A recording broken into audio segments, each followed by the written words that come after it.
Bonjour à tous, bienvenue à cet agro-webinaire du mardi et aujourd'hui on va parler biodiversité, le thème étant aujourd'hui la force du collectif pour travailler sur les problématiques biodiversité et agriculture. Et donc comme à l'habitude, on a trois intervenants mais une quatrième qu'Hélène va nous présenter. Je vais donner la main directement à Hélène pour qu'elle puisse présenter le sujet et les intervenants. Bon webinaire à tous. Bonjour à tout le monde. Et la préservation de la biodiversité, puisque c'est la thématique dans laquelle s'inscrit ce webinaire, et l'optimisation des services écosystémiques qu'elle peut rendre pour la production agricole, ce sont des enjeux majeurs dont on a déjà commencé à discuter lors des précédents webinaires sur cette thématique biodiversité. Alors, un agriculteur seul peut se trouver démuni pour répondre à ces enjeux, d'une part parce que les échelles spatiales de vie et de déplacement des espèces dépassent le parcellaire d'une exploitation. Ensuite, parce que se confronter seul à des problématiques aussi complexes peut se révéler difficile et même risqué. Au travers des trois initiatives, alors des initiatives très diverses à la fois dans les sujets traités et les formes d'organisation, le webinaire d'aujourd'hui vise à montrer l'intérêt du collectif pour avancer sur ces questions biodiversité dans les territoires agricoles, mais également discuter des éventuelles contraintes que cela peut engendrer. Nicolas Cerruti, qui est chargé d'études biodiversité fonctionnelle à Terre Innovia, commencera les présentations en nous parlant des actions conduites par un groupe d'une dizaine d'agriculteurs autour de la problématique de la gestion des ravageurs du colza. Ensuite, Charles Boutour, qui est chargé de mission biodiversité à la Fédération nationale des chasseurs, nous présentera le réseau Agrifaune. Et nous finirons ce temps de présentation par Sylvie Ozard, qui est enseignante en sciences et techniques d'aménagement de l'environnement au lycée agricole de Rochefort-Montagne, qui témoignera de l'intérêt pour les apprenants et les enseignants de participer à un réseau de sciences participatives, en l'occurrence l'Observatoire agricole de la biodiversité. Et on a la chance d'avoir avec nous Marine Gérardin, qui est du Muséum d'histoire naturelle, qui n'interviendra pas pendant les présentations, mais qui sera là pour répondre à vos éventuelles questions, particulièrement sur l'implication de l'enseignement agricole dans cet observatoire agricole de la biodiversité. Alors, je remercie les trois intervenants et Marine d'avoir accepté d'intervenir aujourd'hui et passe sans plus tarder la parole à Nicolas pour nous parler donc, du projet R2D2. Nicolas, c'est à toi. Je vais partager l'écran.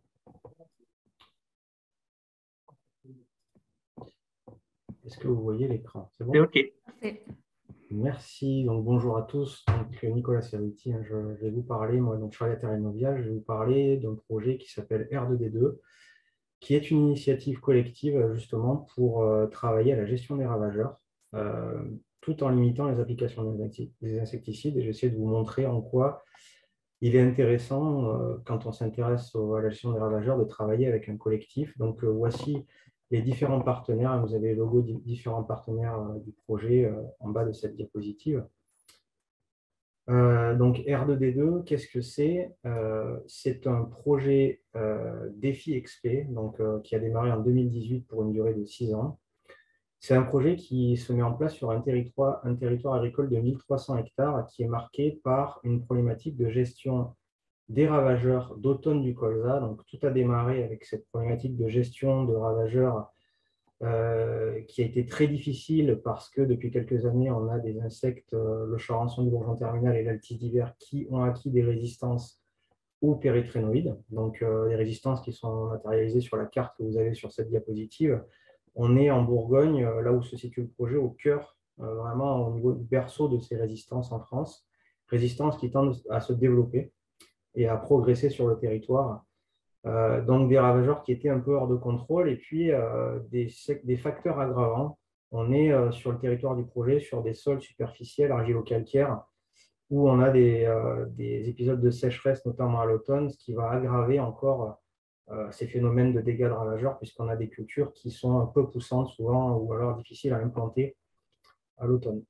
Donc, c'est un projet qui implique 10 agriculteurs qui sont volontaires pour amorcer des changements profonds dans leur système et qui ont une certaine dynamique de travail en collectif et qui étaient au démarrage du projet en attente d'un accompagnement en rupture et d'une animation pour pouvoir expérimenter de nouvelles solutions afin de réduire les insecticides. Donc, c'est une démarche qui combine 3 axes de travail. et qui part de l'échelle parcellaire jusqu'à l'échelle du paysage. Donc, on travaille de l'agronomie. On essaye avec les agriculteurs de combiner différents types de leviers pour améliorer ce qu'on appelle la robustesse des cultures, c'est-à-dire sa résilience par rapport aux attaques d'insectes notamment, mais pas que, il y a aussi des aspects climatiques dont on a parlé. Et on a aussi des leviers qui sont déployés à l'échelle plutôt du territoire, du paysage, pour favoriser les régulations biologiques. Puisqu'on parle d'insectes, on a tout un intérêt à travailler sur les régulations biologiques. Et ça se travaille bien à l'échelle paysagère. Et on a aussi des leviers qui vont viser à défavoriser les insectes ravageurs dont je vous parle. Et je vais l'illustrer, ce dernier axe. Là, c'est ce dernier axe que je vais illustrer dans la présentation. Donc, pourquoi, en fait, les insectes, c'est intéressant de les travailler au niveau territorial? Parce que, qu'ils soient ravageurs ou auxiliaires, en fait, ils concernent tous les agriculteurs. Ils sont mobiles et leur zone d'influence, elle dépasse l'exploitation agricole. Ils vont utiliser les parcelles agricoles, mais ils vont utiliser aussi ce qu'on appelle les espaces semi-naturels, que ce soit pour s'alimenter, rechercher des fleurs pour se nourrir, rechercher des ravageurs aussi à parasiter. Ils vont se déplacer dans ces espaces-là, alterner entre les espaces semi-naturels et les parcelles agricoles, hiverner, etc., dans ces milieux-là. Et on a tout intérêt justement à prendre en compte ces dimensions territoriales pour pouvoir gérer leur population. Et d'autre part, leurs populations, elles sont affectées par les pratiques de tous les agriculteurs, même des voisins. Hein. Quand on est sur une ferme, on a intérêt à travailler avec ses voisins pour pouvoir justement avoir des actions qui soient plus puissantes et plus pertinentes. Donc, ces actions collectives, elles permettent de concerter les actions entre acteurs. Elles permettent de l'entraide, la mutualisation des coûts, aussi le fait de la dynamique, aussi on bénéficie d'une dynamique du collectif pour partager de l'information, se former, etc. Et il y a des aspects aussi pour porter le projet, c'est intéressant d'être en association et de pouvoir en fait porter des idées plus loin et éventuellement rechercher aussi des financements. Donc c'est une thématique qui se prête très bien de mon point de vue au fait de travailler en collectif. Donc là, le temps est assez compté, on n'a pas beaucoup de temps, donc j'ai choisi de vous cibler une action qui est mise en place avec le collectif et qui est très intéressante, qui pour nous est assez prometteuse, même si elle est encore en phase de test et qu'on a encore beaucoup de choses à apprendre. Là-dessus, c'est les intercultures pièges à altise. C'est comme ça qu'on les appelle. En fait, l'idée, c'est de mettre à proximité des parcelles de colza, dans les intercultures longues, des couverts végétaux à base de crucifères. Donc là, on est sur du radis chinois. C'est l'espèce qui est testée et qui est la plus intéressante pour ce qu'on veut faire. Donc, l'idée, c'est bien de mettre ces surfaces de couvert à proximité du colza pour que les altises aillent en partie, puisqu'elles ne vont pas toutes y aller, hein, il y a des altises qui vont aller sur le colza, mais que vous en ayez une partie en tout cas qui va sur les couverts parce qu'elle est attirée par le radis. Et donc, le premier effet, c'est que déjà, vous voyez, hein, il y en a moins sur les colzas puisqu'on a des surfaces attractives dans les couverts. Donc, les altises, il y en a une partie qui vont diluer la pression sur le colza lanéenne. Et puis, l'idée, c'est de détruire les couverts en hiver et du coup, d'essayer de limiter la pression d'adulte l'année d'après en détruisant les insectes qui sont développés dans le couvert.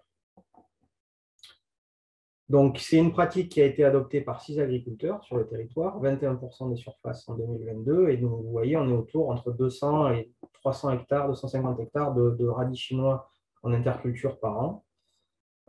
Et ce qui est intéressant, c'est qu'on travaille avec le collectif dans des ateliers pour positionner au mieux en fait, ces intercultures à proximité des parcelles. Et donc, l'intérêt du collectif, vous le voyez, c'est bien de pouvoir réfléchir ensemble au positionnement et à une organisation aussi collective pour recevoir les semences, voilà, s'organiser pour mettre en place ce levier. Et donc, dans les illustrations, vous voyez, on a une visite là sur la parcelle. L'idée, c'est de pouvoir piloter ces intercultures au moment de les détruire en faisant des comptages larvaires dans les plantes, etc. On a un pilotage qui se fait aussi avec l'aide des conseillers. Voilà, donc la diapo suivante, c'est pour illustrer un petit peu les premiers résultats qu'on a. En fait, vous avez en vert là, de représenter les parcelles de colza. Les parcelles qui sont donc elles sont en vert parce qu'elles ont moins de larves par plante. Hein. Quand on a fait des berlaises, on voit qu'il y a moins de larves d'altis par plante qu'il y en a sur les couverts d'interculture, où là, vous avez en orange des parcelles qui sont plus infestées.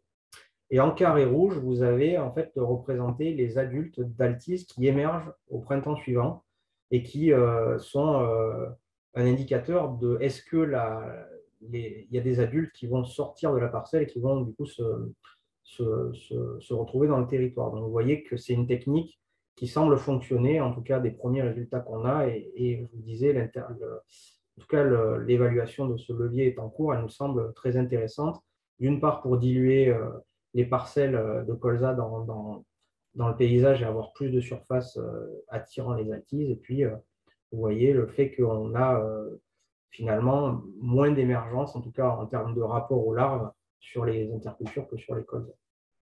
Donc, ce sont des résultats à confirmer. Donc, c'est le retour d'expérience qu'on a par rapport aux agriculteurs, c'est qu'on a un levier qui est relativement simple à mettre en œuvre. Ce n'est pas eux qui ont été à l'initiative de cette technique, mais ils ont été très intéressés pour la tester, pour l'expérimenter en collectif. Ils s'entraident pour la mise en œuvre. Et comme je le disais, voilà, c'est une technique qui est prometteuse et sur laquelle on va intensifier les suivis les années qui viennent, y compris dans d'autres types de projets. La seule difficulté, vous vous en doutez, hein, c'est sur ces sols argilo-calcaires, c'est d'avoir suffisamment de pluie pour pouvoir que l'interculture lève, voilà. Comme le colza d'ailleurs. Donc c'est un peu la difficulté qu'on a aujourd'hui, c'est de pouvoir avoir le climat qui va bien pour mettre en place ce genre de levier. Donc, ce que j'aimerais que vous reteniez, c'est l'intérêt sur ce type de problématique-là de travailler en collectif, parce qu'on a des insectes et qui ont une écologie qui se prête bien à ce type de travail, hein, à grande échelle. Elles ont des exigences, ces espèces-là, qui permettent de mieux les intégrer quand on est à l'échelle du paysage. Et puis, vous reteniez aussi que ce projet R2D2, voilà, il est mis en œuvre sur un territoire. C'est un projet assez innovant. On a une page Facebook pour ceux qui s'intéressent, si vous souhaitez en savoir plus. Si vous tapez R2D2 agronomie auxiliaire, vous tomberez sur cette page. Je n'ai pas mis le lien, je m'en excuse. Et puis, voilà, vous voyez qu'on a différents types de leviers à mettre en œuvre, et notamment des leviers qui sont des actions concertées à l'échelle territoriale. Voilà, donc je vous remercie de votre attention. J'en ai terminé avec ma présentation. C'est nous qui te remercions, Nicolas, pour cette présentation. Donc, n'hésitez pas à poser vos questions dès à présent dans la partie QR pour que je puisse les enregistrer, les relayer ensuite.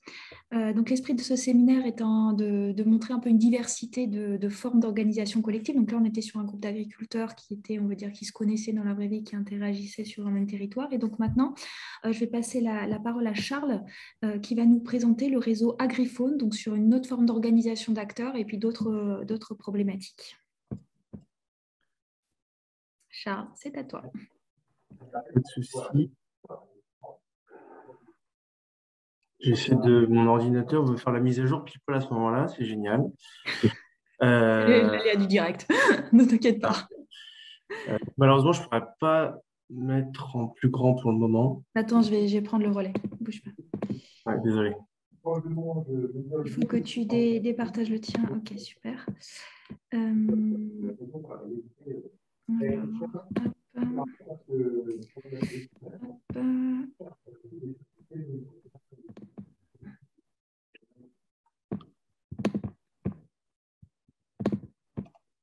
du coup, ça vous laisse le temps de poser les questions dans le chat. Normalement, c'est censé être bon. Tu mets en mode affichage. Oui. J'arrive à retrouver ma main sur...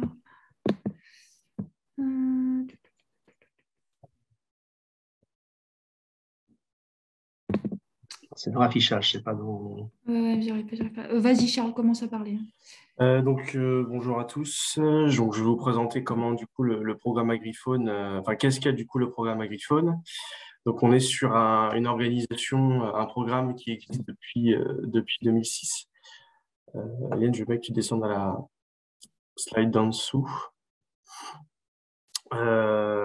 Et donc, avant ça, il avait été du coup mis en avant quelles avaient été du coup les origines du programme. Voilà notamment un constat observé par les différents acteurs de terrain depuis au moins les années 80, montrant une baisse significative, notamment des densités ou des indices de densité de l'avifaune de plaine sédentaire et même migratrice. Le mec, tu passes à la slide suivante. Du coup, il avait été décidé en 2006 d'unir quatre partenaires, donc historiquement l'ONCFS qui est aujourd'hui l'OFB, les chambres d'agriculture, donc anciennement la PCA, aujourd'hui la Chambre d'agriculture de France, ainsi que la FNSEA et puis la Fédération nationale des chasseurs, dans un objectif de concilier des enjeux agronomiques, d'économie, d'écologie et de faune sauvage. Donc juste pour une idée, voilà, nous aujourd'hui au niveau de l'organisation, on a un budget annuel à 780 000 € qui est piloté par l'OFB. Donc quels sont du coup nos thèmes prioritaires? Donc on a 5 thèmes prioritaires qui ont été déterminés notamment de par différents échanges depuis 2006. Donc on a notamment le travail sur toutes les bordures de champs. Voilà, donc notamment vous prenez la plaine de Beauce par exemple, les grandes plaines, les bordures de champs, donc comme on peut voir sur la première photo en haut à gauche, ça fait partie de la trame verte. La mortalité lors des travaux agricoles et comment on peut faire pour limiter cette mortalité-là.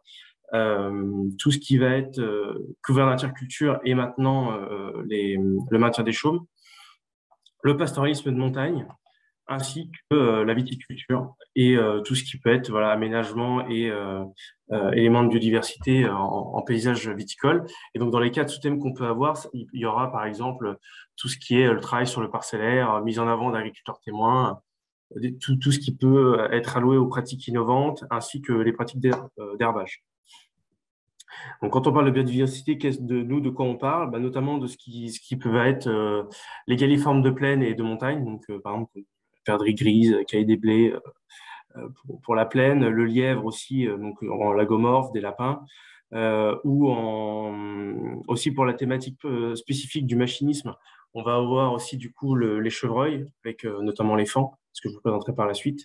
Et pour tout ce qui va être au niveau de la montagne, on aura plutôt tout ce qui sera tétralyre et autres galliformes de montagne.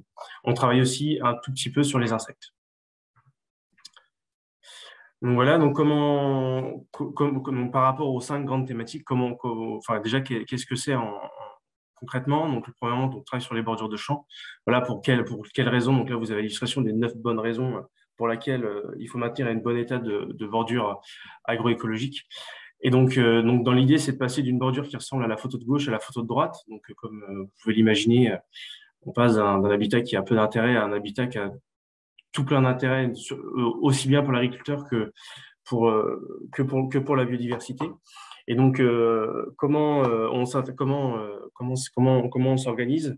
Du coup, on va dire que c'est un duo agri-chasseur, donc fédération départementale de chasse plus une chambre d'agriculture en général, ou une association affiliée aux organismes agricoles qui travaillent main dans la main avec les agriculteurs et qui les fédèrent au sein d'un collectif, comme on peut voir en Beauce notamment, où il y a une association qui pilote notamment des diagnostics de bord de champ à grande échelle, à l'échelle d'une commune par exemple, donc qui peut fédérer 15-20 agriculteurs, où ils vont mettre en commun la gestion des bords de champ et proposer une mode de gestion commune de ces milieux-là. Ensuite, on a donc tout ce qui va être mortalité et machinisme agricole. Donc, comme je vous expliquais tout à l'heure, pendant notamment la fauche ou même pendant le déchômage ou des choses comme ça, il y a des pratiques qui sont plus ou moins impactantes pour la faune sauvage, surtout quand on a un période de reproduction ou d'élevage des jeunes. Donc, il a été développé des techniques de limitation de cette mortalité-là, donc notamment la mise en place de barres d'effarouchement, comme vous pouvez voir sur la photo en haut à gauche, limiter un peu les vitesses d'avancement en se maintenant à 12 km/h et pas en allant beaucoup plus vite. Et donc, pour ça, notamment, les fédérations ont notamment investi dans des barres d'effarouchement, les fédérations de chasse, qui mettent gratuitement à disposition des agriculteurs et qui, du coup, peuvent se les transmettre d'un agriculteur à l'autre parce qu'ils n'auront pas forcément besoin de la barre le même jour. Donc, du coup, ils se la transmettent et au sein d'un même canton, il peut y avoir, quand il y a une bonne animation, un transfert et une barre qui tourne pour une bonne centaine d'hectares en fonction des départements. Donc, on a aussi tout le travail sur les couverts d'interculture et notamment le maintien des chaumes. Donc, à la base, on travaillait surtout sur les scipients pour éviter le 100% moutarde qui avait que très, très peu d'intérêt pour la biodiversité. Donc, on a, dans un premier temps, diversifié les couverts où on faisait des essais chez les agriculteurs et où il avait été fait des plateformes de couverts où on présentait les différentes compositions de mélange en fonction du type de sol, de l'année et ainsi de suite. Et petit à petit, on s'est rendu compte que le maintien des chaumes était au moins aussi important que le couvert, notamment pour des espèces comme laquelle que vous pouvez voir en photo, ou les alouettes par exemple, qui ne nidifient que dans les serres à la paille. Et de par les moissons qui sont de plus en plus précoces, n'arrivent pas, ces espèces-là n'arrivent pas à mener à bien leur cycle de reproduction. Et donc, pour, entre guillemets, respecter l'ensemble des critères et des réglementations, voilà, on peut pas laisser un chaume nu pendant tout l'hiver. Donc, du coup, l'idée, c'est nous, on a besoin, enfin, les espèces ont besoin du chaume pour se maintenir. Donc, comment faire pour concilier les deux? Du coup, en ce moment, on travaille sur du semis de mélange à la volée avant moisson, ou du semis en direct dans les étals, donc qui perturbe moins l'habitat pour ces espèces-là. Voilà, dans un objectif de concilier les enjeux. Et du coup, pour ça, on travaille aussi du coup avec des collectifs d'agriculteurs où certaines fédérations ont mis en place, ont bricolé, on va dire, des anciens tracteurs ou des anciens automoteurs à traiter où ils ont installé des limbes. Et en fait, ils passent chez les agriculteurs en prestation de semences où ils font le test une année et puis s'ils veulent, après, ils peuvent reconduire. Voilà, faire justement du semis de scipan à la volée avant moisson. Et ça a tendance à vraiment bien prendre. Diapo suivante. Aussi, du coup, comme dit précédemment, on travaille donc tout ce qui va être viticulture et faune sauvage. Donc, qu'est-ce qu'on entend par là? Ça va être diversifier un peu les paysages viticoles. Donc, comme vous pouvez voir sur les photos, ça peut être l'implantation d'une haie entre deux parcelles, mais aussi l'implantation de couverts en interrang. Notamment, pareil, il y a plusieurs intérêts, comme par exemple, voilà, si vous êtes sur une parcelle en pente, enherber l'interrang peut avoir un intérêt l'hiver contre l'érosion. Et en termes de faune sauvage, l'intérêt sera voilà, de créer un abri plutôt qu'avoir un interrang complètement nu. Et idem à peu près, voilà, idem pour la haie, c'est un abri à, à, à, à toute la biodiversité. Et donc, par rapport à ça, voilà, certains viticulteurs peuvent le faire de leur côté, mais globalement, les acteurs locaux, enfin les fédérations, les partenaires départementaux ont quand même tendance à aller se reporter vers les coopératives ou les groupes d'agriculteurs sur des coteaux et ils réfléchissent à une concertation un peu voilà, à l'échelle locale pour vraiment avoir une cohérence, parce que si vous avez 20 arts et que vous êtes au milieu enfin, si vous n'avez que 20 arts au milieu d'un immense coteau, l'impact aura moins d'intérêt que si le travail il est fait en concertation avec tous les voisins. Et donc, pour terminer, voilà, la dernière grande thématique, c'est ce qui sera pastoralisme et petites fautes de montagne. Donc là, l'idée, c'est de concilier tout ce qui sera enjeu de pastoralisme, maintien des milieux ouverts, maintien de l'activité pastorale pour les bergers et maintien de certaines races de moutons ancestrales. Voilà, sur les milieux d'alpage, comme on peut imaginer dans les Alpes, dans les Pyrénées et même dans des massifs montagneux un peu moins hauts. Et donc, ça a plusieurs intérêts, voilà, notamment maintien des milieux ouverts et maintien des milieux de nidification pour donc le tétralyre, par exemple, le grand tétra dans les Pyrénées ou la gélinote ou des espèces comme ça. Et donc, du coup, par rapport à ça, il y a tout des partenariats qui sont réalisés entre les fédérations des alpages, les groupements pastoraux, les éleveurs, ainsi que donc les techniciens voilà, de champs d'agriculture ou de fédérations pour vraiment voilà, avoir une cohérence territoriale qui soit la plus cohérente possible. Parce que voilà, vous imaginez bien que sur un même coteau ou un même alpage, il y a souvent plusieurs bergers qui passent. Donc, l'idée, c'est voilà, d'avoir une cohérence dans ces pratiques-là. Et donc, avant de terminer, du coup, voilà, on avait fait une petite enquête auprès des agriculteurs pour savoir du coup quels pouvaient être eux leurs enjeux, enfin, leur motivation de s'engager dans l'agrifaune. Il y avait une principale raison qui était revenue à quasiment plus de 50%, c'était notamment le travail, tout ce qui était milieu de vie, parce que voilà, pour la plupart d'entre nous, je pense que notre milieu de vie, c'est un bureau, mais eux, c'est la nature. Donc, travailler dans une nature où il y a, entre guillemets, de la biodiversité et de la vie, c'est quand même toujours plus intéressant. Donc voilà, je vous remercie de votre écoute. Merci à toi, Charles. On a finalement réussi à y arriver. Donc, c'est voilà, un beau panorama de la diversité des thématiques et du coup, de l'intérêt aussi de travailler avec des fédérations. Et là, en plus, il y a la dimension interaction entre chasseurs, agriculteurs, enfin aussi d'autres types d'acteurs. Et donc, pour finir ce tour de panorama, qui bien sûr n'est pas exhaustif, hein, donc j'ai passé la parole à Sylvie, qui donc va nous parler de l'implication, en tout cas d'un retour d'expérience de la participation d'un lycée agricole, donc le lycée de Rochefort-Montagne, au dispositif de sciences participatives qui est l'OAB. Sylvie, c'est à vous. Alors, normalement, j'ai partagé. Ouais, juste en plein écran et c'est parfait. Ah oui, plein écran. Voilà. C'est parfait, merci. Bonjour à tous.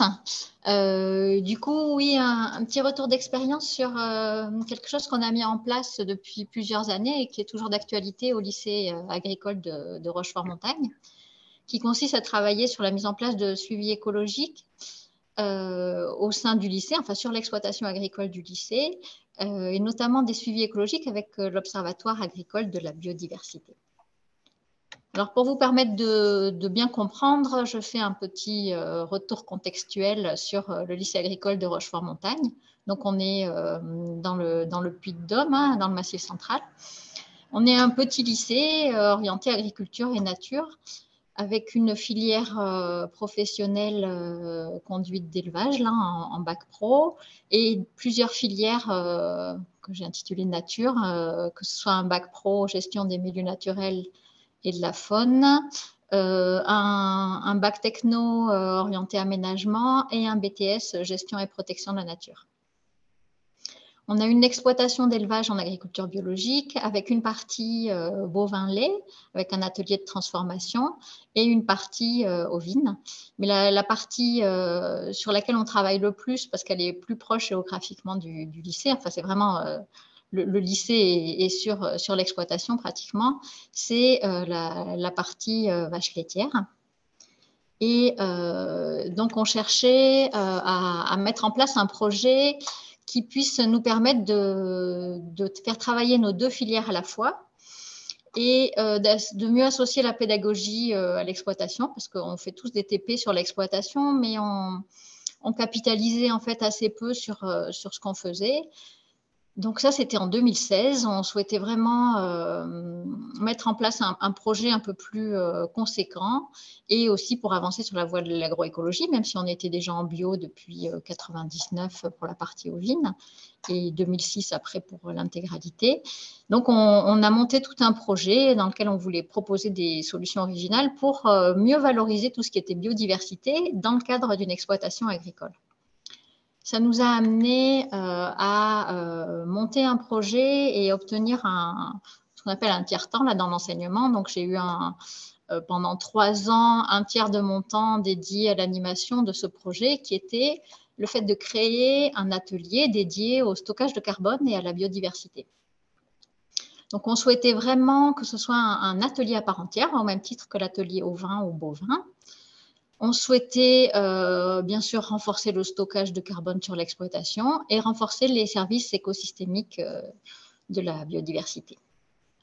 Alors, ça nous a amené à travailler sur plusieurs thématiques. On a travaillé d'abord sur la thématique haies. Donc, on avait un capital de haies qu'on connaissait assez peu. Alors, je ne sais plus si j'ai la diapo ou pas. Non. Oui, on connaissait assez peu le capital de haies qu'on avait. Donc, on avait des haies qu'on n'entretenait pas très bien. Donc, premier gros travail, ça a été d'abord faire un diagnostic complet, ce qui nous a amené à voir quand même qu'on avait 10 km de haies sur l'exploitation, ce qui est pas mal. Et puis, à voir comment on pouvait les gérer. Donc, on a fait un premier plan de gestion de l'exploitation. On a eu un autre gros travail sur tous les hydrosystèmes sur l'exploitation, que ce soit on avait une petite mare qu'on a réhabilitée, on en a créé d'autres. On a travaillé sur la protection de la rivière par rapport au bétail en faisant pas mal d'aménagements. Donc, de la même façon, et tout s'est fait avec les classes, on a d'abord fait un diagnostic et puis après des travaux qui nous ont d'ailleurs valu le prix coup de cœur du jury dans le cadre du Grand Prix Biodiversité. Et puis, on a eu, parce que le projet c'était sur 3 ans, donc la troisième année, on a travaillé davantage sur la lutte intégrée contre les prédateurs et notamment le campagnol terrestre, mais aussi un projet de verger conservatoire et encore un petit travail sur les haies, parce qu'on aime bien ça. Donc, par rapport à tous ces projets, il nous fallait quand même une partie évaluation et donc on a décidé de mettre en place des suivis écologiques pour pouvoir, enfin, l'idée à la base, c'était de dire, on veut quand même faire des aménagements pour la biodiversité, pour la favoriser, il faudrait qu'on puisse voir ce qu'il en est exactement. Donc, on a décidé de mettre en place des suivis écologiques et donc, on s'est tourné vers l'OAB. On met en place des suivis avec l'OAB donc depuis 2016. Alors, il y a le suivi lombricien, avec le protocole moutarde, hein, qui est fait plutôt par les filières agricoles.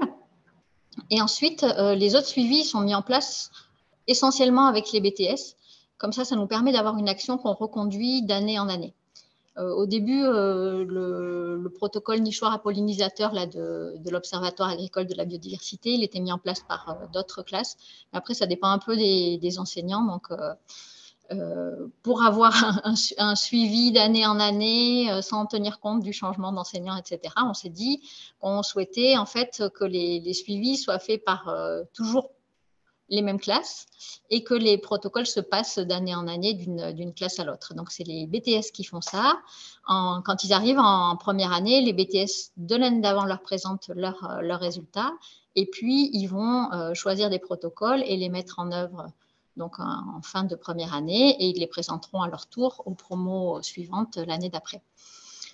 Donc, toujours dans le cadre de l'OAB, on essaie de mettre en place le protocole Rhopalocère, un papillon de jour, avec les difficultés du fait qu'on ait une exploitation à 900 mètres d'altitude et que nos étudiants partent en stage début juin.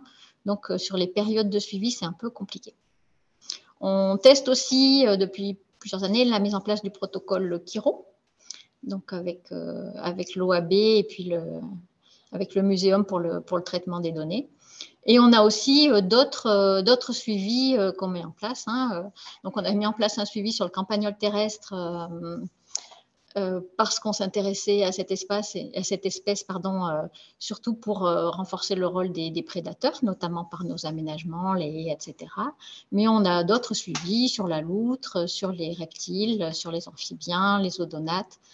Les écrevisses, là, on cherchait à voir s'il y avait la présence d'écrevisses à pattes blanches, mais non, elle n'est pas chez nous. Et par contre, on a de l'américaine, donc on suit un peu la progression. On met en place aussi un protocole ornitho et on a aussi des taxons végétaux qu'on commence à suivre, comme sur les champignons et sur les lichens. Alors, les difficultés de ces suivis, donc j'ai commencé à évoquer le problème de la période de suivi par rapport aux dates de présence des étudiants.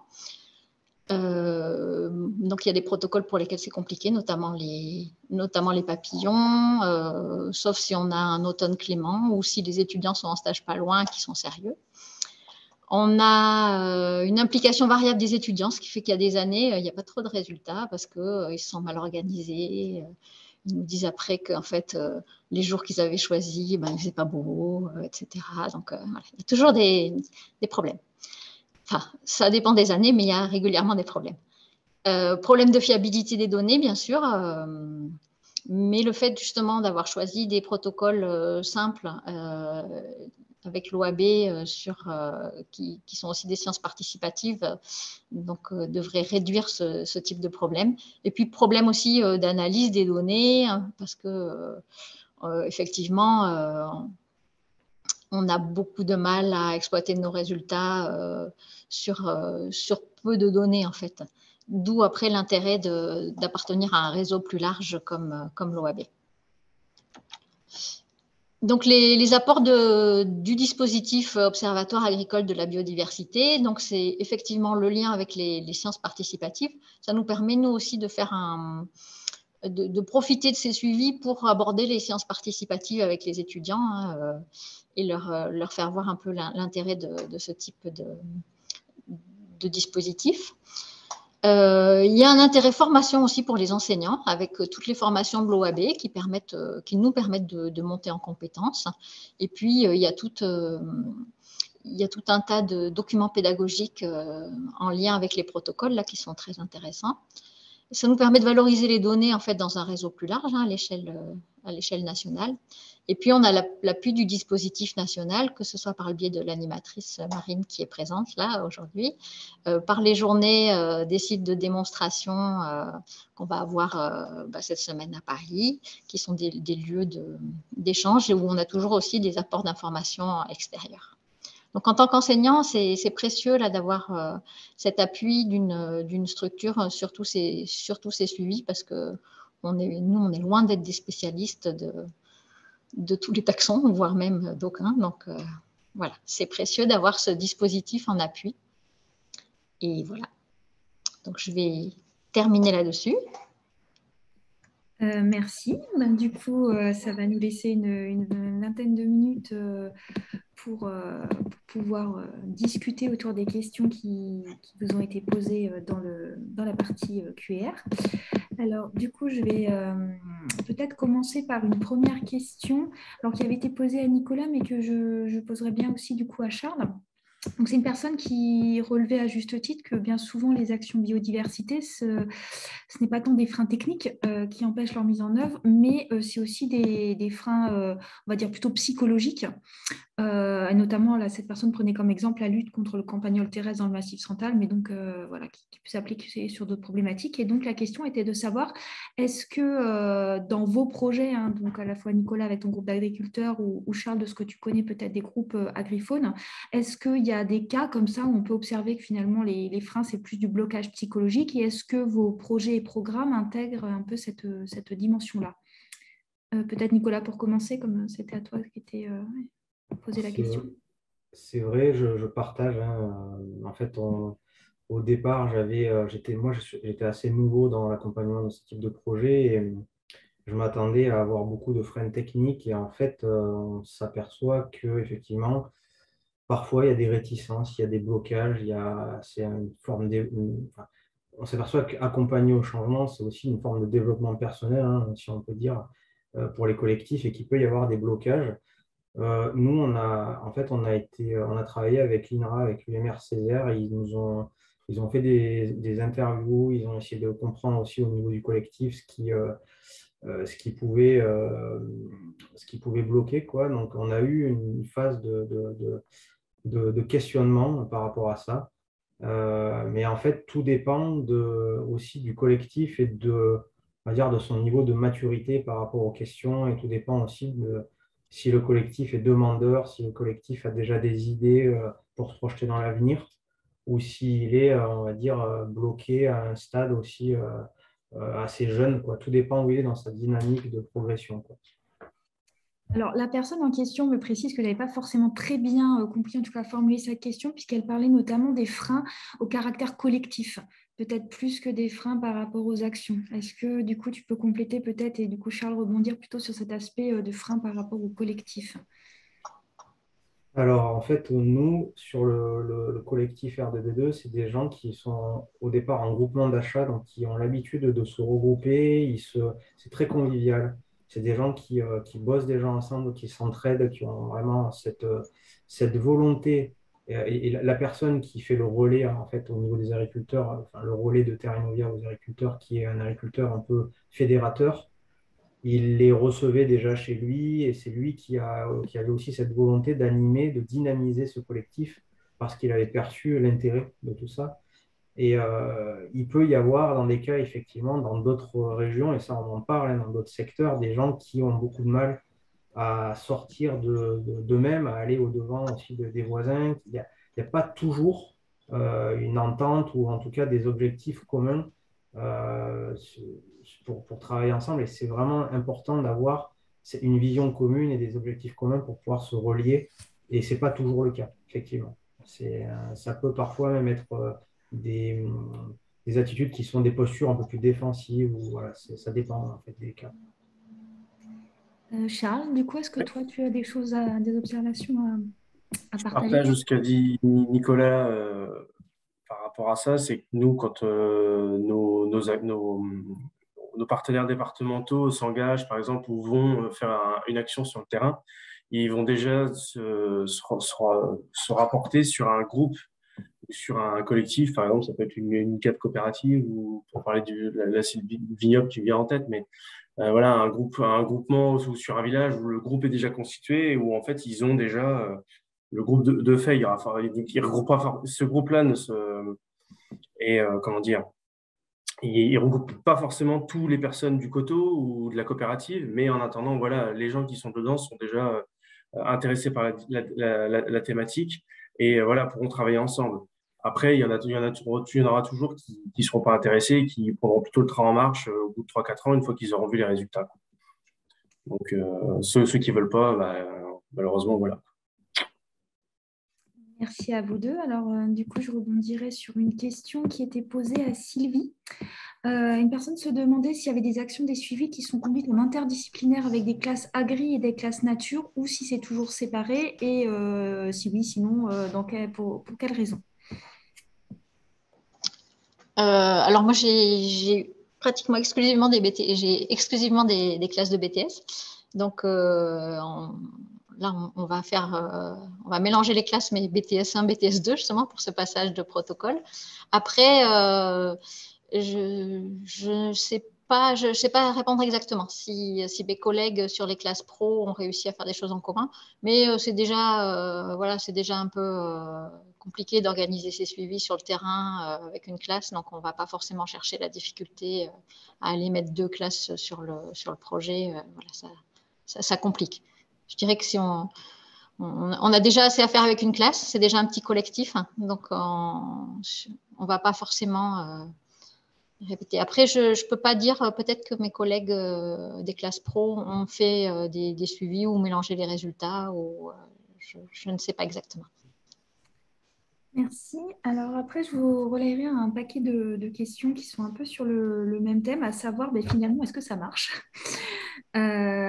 Donc, par exemple, Nicolas, il y a une question sur est-ce que vous avez observé une baisse d'IFT? Charles, est-ce que vous avez des données sur l'impact positif sur quelles espèces? Et plus généralement, pas tous les trois, est-ce que finalement, de ces retours d'expérience et de ce que vous avez pu conduire, vous avez pu mesurer des impacts positif ou négatif en faveur de la biodiversité, donc sur santé humaine, animale, en gros, est-ce que ça fonctionne? Et je prolongerai même ces questions-là. Et est-ce que ça fonctionne mieux, moins bien, différemment que s'il y avait des choses qui avaient été faites tout seul?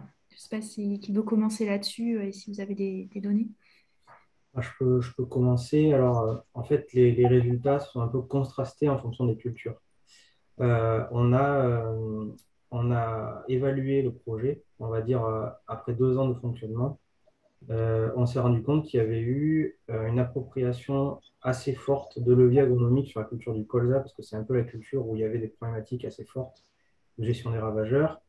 Une appropriation de pratiques, par exemple, un semis plus précoce, une association avec légumineuses, enfin, plus de faire une meilleure gestion de la fertilité au moment du semis, etc. Donc, beaucoup de leviers qui étaient appropriés un peu en masse sur le territoire, qui ont conduit à des résultats très, très intéressants, une baisse d'IFT de 75% sur cette culture depuis le début du projet.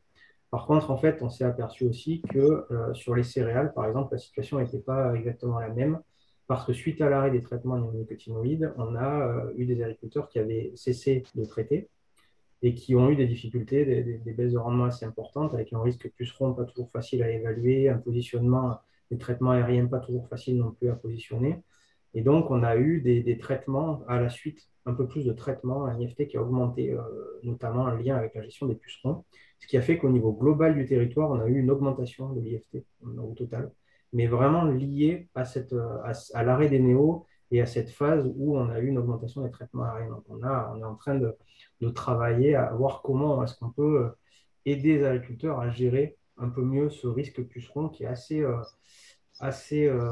aléatoire et difficile à évaluer avec des agriculteurs qui sont assez inquiets par rapport à ce risque-là, puisque des possibilités de dommages assez fortes. Charles, du coup, Euh, de ton côté. Ça marche. Donc, concernant les résultats, on va dire que ça va dépendre des milieux. Par exemple, si on prend le milieu des alpages, par exemple, là, comme on a une gestion globale du milieu dans son ensemble, là, oui, il y a des résultats assez intéressants qui sont relevés. Si on va plutôt dans le milieu de la plaine, vous imaginez bien que si on travaille seulement sur les bordures de champs, mais qu'on n'aménage pas de haies et qu'on ne fait pas de mosaïque culturelle ou de choses comme ça, le résultat sera somme toute assez limité. Et on se rend compte que généralement, c'est quand on combine la plupart de ces pratiques-là et des pratiques des pratiques qui sont pas forcément les plus, enfin voilà, c'est pas forcément des pratiques qui coûtent forcément très cher, où l'investissement est forcément très très grand, qu'on a les plus grands résultats enfin, l'impact positif se fait ressentir.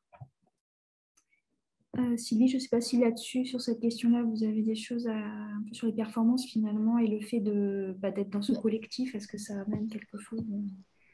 Alors, c'est compliqué parce qu'avec les suivis, on travaille sur du temps long. Donc, c'est difficile de répondre là juste après quelques années. Et l'intérêt, c'est ce que je soulevais, c'est plus le fait d'être, nous, enseignants dans un collectif avec d'autres dans le cadre des journées de regroupement de l'OAB. Mais pour le moment, sur les résultats, on n'a pas assez de recul. Merci. Alors après, j'aborderai bien plusieurs questions qui vont un peu dans le sens de finalement, mais il y a qui dans ces collectifs? C'est-à-dire qu'on a eu un exemple donc de Nicolas où c'était des agriculteurs. Sylvie, c'est quelque part aussi des observateurs. Alors après, il y a différentes profilés à ces observateurs. Charles a un peu évoqué le fait d'avoir des collectifs qui sont un peu plus hétérogènes avec des chasseurs, des agriculteurs.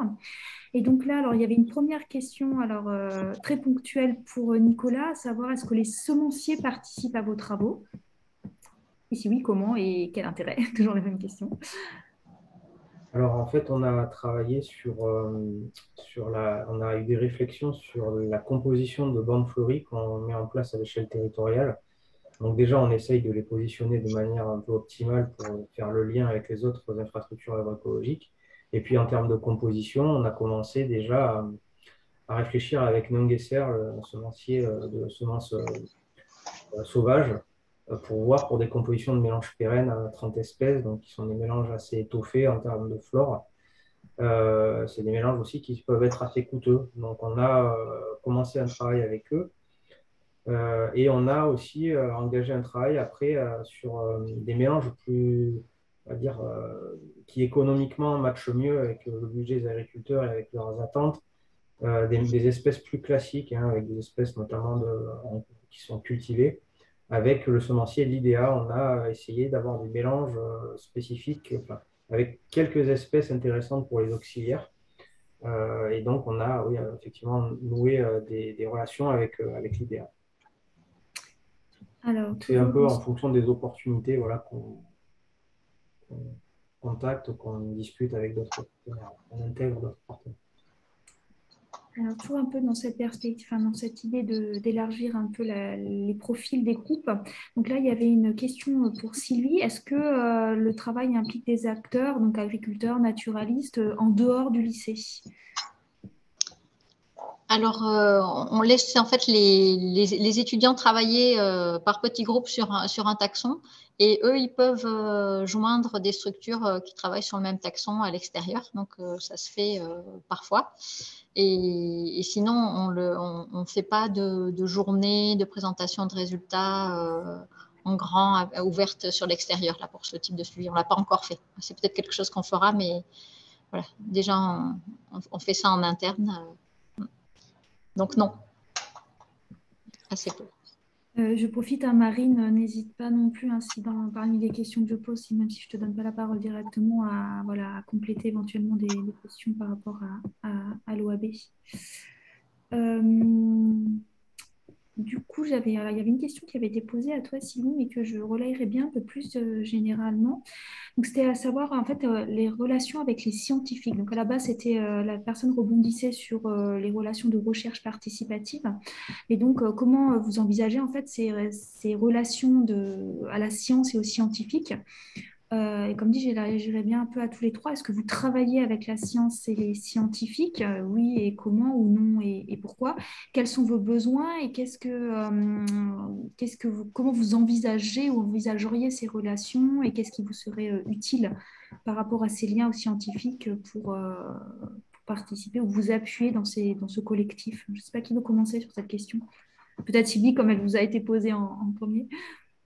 Oui, alors nos relations scientifiques, là, c'est très variable parce que suivant les années, on travaille beaucoup par projet, donc suivant les opportunités, on peut travailler dans des projets de recherche, sur des projets de recherche.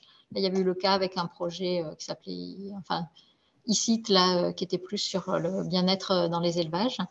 Donc là, on va s'intégrer pleinement et on va faire participer nos classes qui vont faire des travaux d'enquête, etc., qui feront partie d'une étude scientifique plus vaste.